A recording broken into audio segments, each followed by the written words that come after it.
I'll skip these slides and I can send them to you. This is a long way of saying we think we know what the end game is going to look like until I get up on the Hill next week. I was telling Professor Cran, I wish I thought to bring my calendar and upload my calendar for you.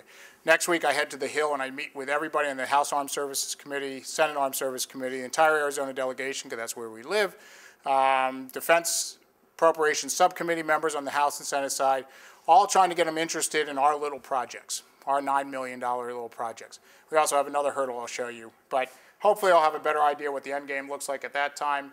Main thing I keep telling my bosses is, don't worry, it's all good, we're great, we got the money, it'll be there in September, trust me. You know, and I keep doing that tap dance for as long as I can.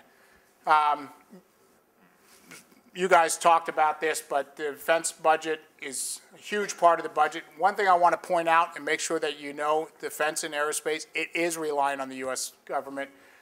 But it also, if you take out the entitlements, that's mandatory spending. And that's probably low by my estimates right there. And then you look at the other side of it. Defense spending is 55% of the discretionary spending in the U.S. government budget on every given year. So you got to remember, 60%, just use 60% as a round number. Every year, 60% of the federal budget, $3.7 trillion. 60% of that is spent before it's even written. No controls, it just happens. The other 40% is discretionary money, and 55 to 60% of that every year will be defense spending. So there's a lot of money that still flows here, but it is convoluted and complicated. Here's why I say it's complicated. So remember back when I said there's 5 years out in the FY 2011 budget, $46.7 million. I'm dancing around the Charlotte airport. We're having a great time. Parties are happening. And then I'm the one saying, yeah, and don't put that in any of our projections. Nope. We don't know that money's real. Not real until we get it. Do not count it. It gets counted. You know, that's what our budget guys do. 2012. So I get the phone call Tuesday morning. Actually, I get into work, and my phone's already got a voicemail. Answer it. My federal lobbyist called me before 9 o'clock. She knows that's a sin. She didn't sound happy. This cannot be good. We didn't work on Monday. No, I didn't work. My kids were off. And I said, this cannot be good. So remember, 20-some pages describing non-lethal capabilities inside the Defense Department explanation. She finally read through all this stuff. That's why I hire people to do that stuff. I can't even see those numbers. But she understands it. She's looking at it. And she calls me and she goes, we got a problem. And I said, no, we don't have a problem. The $9.3 million for this year. And she goes, no, it's not this year. It's next year. So what's the problem? We're going to get $9.8 million or $9.6 million, right? That's the follow-on. That's the next year. She said, yeah. And I said, I saw it in the budget, top line, non-lethal weapons. That's ours, you know. And I said, oh, yeah, it did get whacked a little bit. It's $8.9 million. But I can, what's $700,000 among friends, right? So I said, no problem. She goes, no, we got a problem. I said, what's the problem? She goes, you're only getting $3.7 million. I said, well, no. I'm getting $9.6 million. I'm willing to accept 8.9. I didn't even talk about 3.7, so this isn't real. It's not happening. What she discovered was somebody figured out how to divert some of my money. And yes, I take this personally. That's my money. We've been working to put it in that budget. We've been working with these customers to sell these products. It's my money. Somebody was able to open this up. Now, what I had to call and tell my bosses, which I still have not done, because it's not a happy phone call. Yay, boss, guess what? Yeah, we lost $5.9 million. That's, somebody do the math for me, 7%? 7% of our annual revenue. Gone. I'm not making that phone call yet until I understand what happened. What I think happened, looking at this, is everybody's been asked to cut back, even defense. So we're talking about 700, I know on my blackboard, the other classroom was much better. $735 billion, billion dollar defense budget was what was in the budget this year. 735, followed by 3, 6, 9, 12 zeros? 9 zeros, a lot of zeros. Everybody was asked to pull back a little bit. Civilian budgets are going to get hit hard. Defense was asked to find some savings. If I look at these two numbers, our top line number got hit by $5.9 million, and somebody else, whoever the acoustic hailing device, some kind of sound waves, they kind of point them at you, your head's supposed to hurt, and you're supposed to run away and give up. Somebody was able to put $4.9 million into that. What I don't see here, but I know happened, is there's some colonel somewhere that was asked to cut some money, and he said, yeah, boss, I cut $1 million out of the non-lethal budgets. And by opening it up, he was able to divert the money, but he cut $1 million. Now think about this, $1 million out of a $735 billion budget. Who cares? The analogy I used this morning, and I think I'm right on this, it's basically if I'm going to give each of you a break on your tuition this year and a little refund. And you can each get your dollar at the door as you walk out. That's what he cut. But somebody got it. So now I got this problem. I have a next year's budget. I don't have this year's money. I have next year's money already being talked about, and it's not the right amount. We got production decisions to be made. We got customers waiting for the products. And I'm sitting here going, I don't even know what's going on. And yet I'm supposed to know what's going on. And then we have to go and tell a CEO who's like, where's my money? So it's not a great industry. Now, I give you this with little dollars. But imagine if you're Lockheed Martin and you're talking about change that to $3.7 billion. And somebody whacks you by $5.9 billion. Do you think that gets your attention? It does. And that happens every day in the budget. You're talking about millions and millions of programs inside the Defense Department. Inside of even, if you're talking aerospace, you're talking about NOAA's over in Commerce and a bunch of other areas. So there's a lot that goes on inside of these programs that aren't apparent to everybody.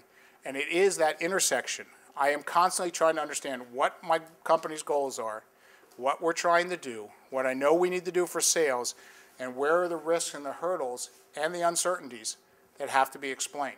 And most of the time, all I'm doing is being a translator.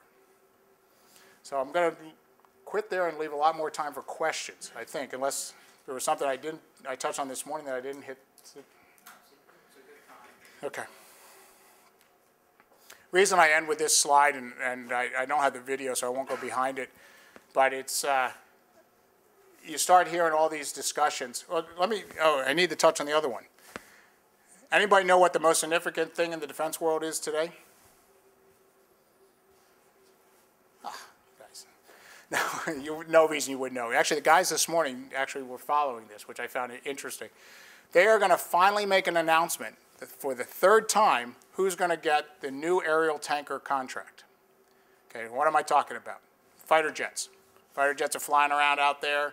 They're doing all their things. They run out of fuel. They don't stop at a gas station. They actually have flying tankers that refuel them. Everybody's seen them. The little arm comes back, plane comes in, $700 million plane comes in, little arm comes down, they refuel, don't even need a credit card. It's really a cool system.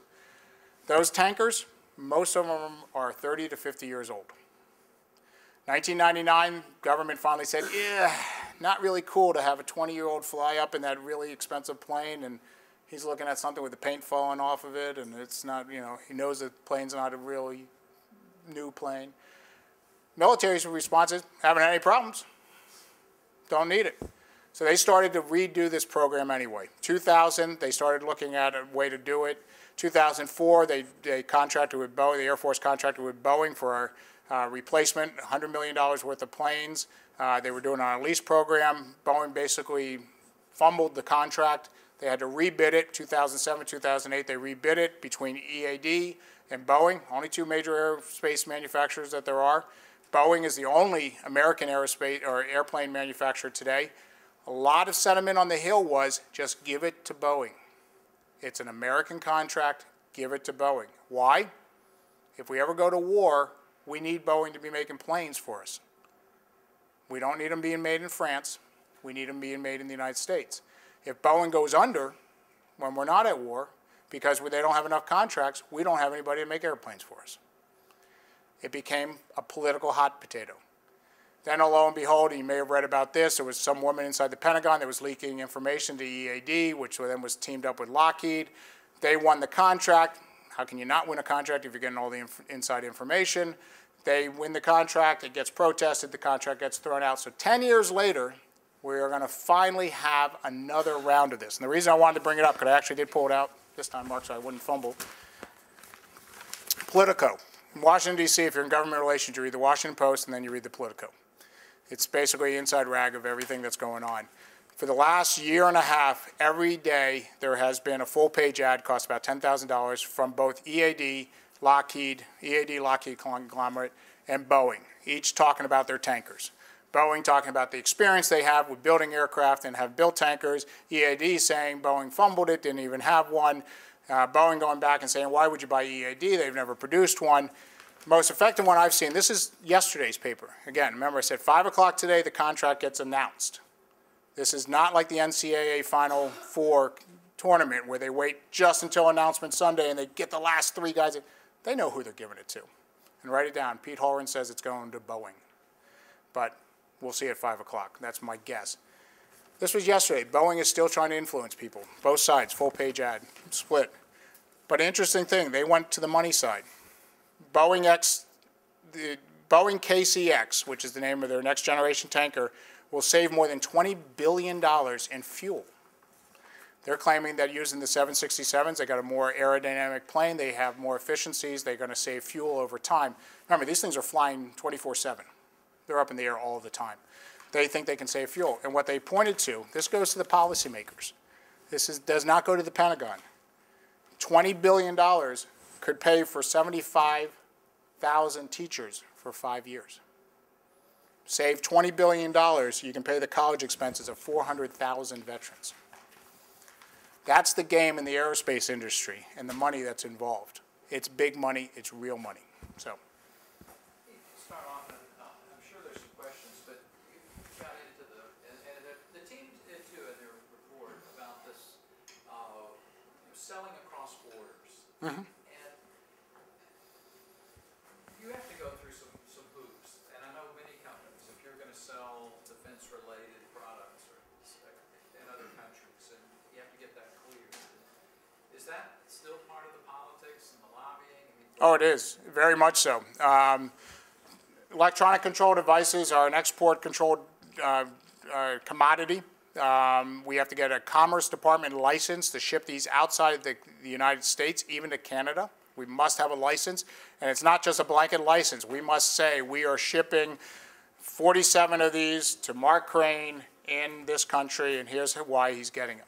And so we're constantly filing all these applications and reports. Now, we're in 47 countries around the world. When you start getting into Congo, good Congo, bad Congo, you know, all this, we are an electronic control device. Back that out one more step inside of commerce. We are an energy weapon. What else is an energy weapon? Nuclear weapons. What better place to put us? We're in the nuclear weapons. So we have the same guys that are looking at nuclear missiles, nuclear weapons, tactical reactors, other things are also looking at our devices. What I do, what my office does, is we make sure those guys know exactly what products we have, who we're thinking about selling to. And Vietnam, it's not a bad market, and it is an open market. But there are some human rights issues over there. And so when we started to break in and started to get some interest from the national government of Vietnam, I went immediately over to Commerce and said, hey guys, how you doing?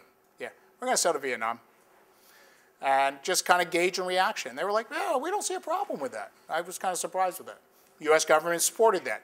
U.S. government's trying to prop up, you know, get exports in there. There's other ones. My boss was, my chairman, was approached at one of the largest weapons shows, the SHOT Show out in Vegas, by some distributors that wanted to open Venezuela. So he calls me up and says, hey, go get me a license for Venezuela.